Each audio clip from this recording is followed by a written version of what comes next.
Hello बच्चों, कैसे हैं आप लोग। उम्मीद है बहुत अच्छे होंगे आप लोग। स्वागत है आपका आज के वीडियो में। आज हम लोग बात करेंगे रसखान के जीवन परिचय के बारे में, क्योंकि हम लोग गुरु नानक के पद देख चुके हैं। अब देखेंगे रसखान के दोहे एवं सोरठे। तो चलिए सबसे पहले जान लेते हैं रसखान का जीवन परिचय। तो रसखान के जीवन परिचय के बारे में अगर बात करें तो रसखान के बारे में जो है स्पष्ट जानकारियां नहीं मिलती है। इनका जन्म जो है लगभग 1553 के ईस्वी के आसपास माना जाता है। अब देखिए ये माना गया है, सही जानकारी नहीं है, और मृत्यु लगभग 1628 के आसपास मानी जाती है। लेकिन जो लिखित रूप में हमें प्राप्त है उसके आधार पर हम कह सकते हैं इनकी एक ग्रंथ है प्रेम वाटिका, जो कि 1610 के आसपास लिखी गई थी। तो उसके आधार पर पता चलता है कि रसखान का जन्म जो है दिल्ली के पठान राजवंश में उत्पन्न हुआ था। ठीक है, दिल्ली के पठान राजवंश में इनका जन्म हुआ था, और इनका जन्म 16वीं सदी के उत्तरार्ध में, यानी कि 1653 या कहीं कहीं 48 भी देखने को मिलता है। ठीक है, तो उसी के आसपास हुआ था।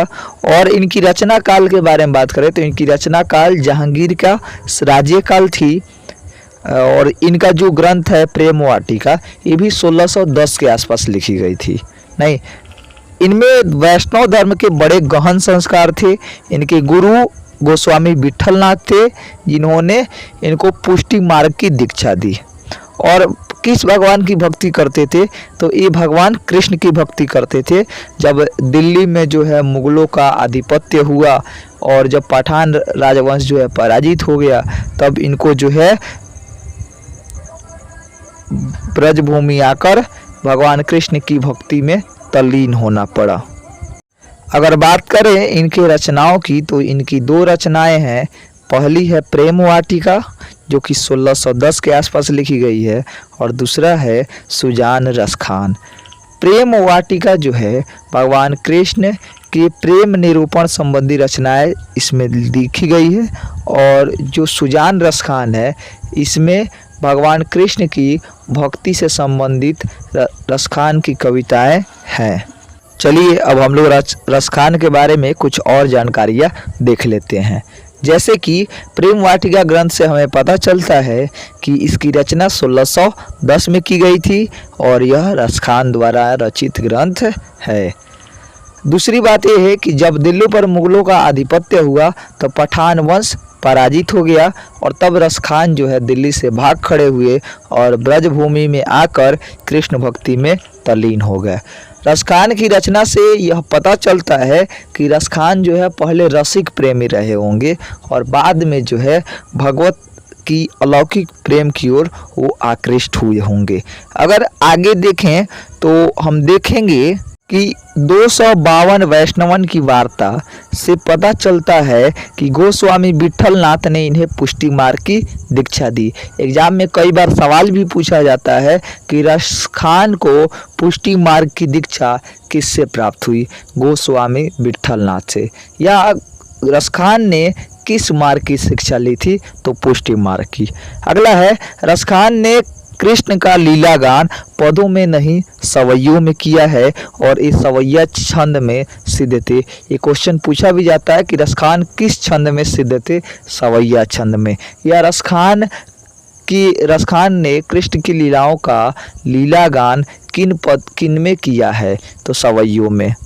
आगे देखिएगा, रसखान सूफियों का हृदय लेकर कृष्ण की लीलाओं पर काव्य रचते हैं।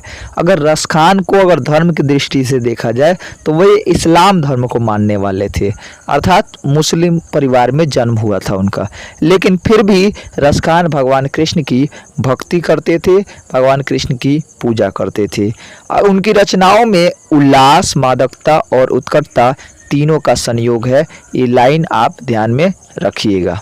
आगे देखिए, रसखान की रचनाओं से मुग्ध होकर भारतेंदु हरिश्चंद्र ने कहा था, भारतेंदु हरिश्चंद्र आधुनिक काल के हैं और रसखान जो है भक्ति काल के हैं। तो उन्होंने कहा था कि इन मुसलमान हरिजन पे कोटिन हिंदू वारिये, माने रसखान पर जो है लाख लाखों हिंदुओं को भी हम वार सकते हैं, मतलब उनको छोड़ सकते हैं। रसखान रचनावली से कुछ छंद संकलित हैं, जैसे दोहे, सोरठे और सवैया। रसखान ने दोहे और सोरठा में राधा कृष्ण के प्रेममय युगल रूप पर कवि के रसक हृदय की रीझ व्यक्त होती है। मतलब यहाँ पर रसिक हृदय, रसखान के रसिक हृदय की प्राप्ति होती है। तो ये था रसखान का जीवन परिचय, इसको आपको ध्यान में रखना है। आज के वीडियो में रहने देंगे, बस इतना ही। बहुत बहुत धन्यवाद, मिलते हैं फिर अगले वीडियो में। वीडियो पसंद आए तो लाइक कीजिए, अपने दोस्तों के पास शेयर जरूर कीजिए। बहुत बहुत धन्यवाद।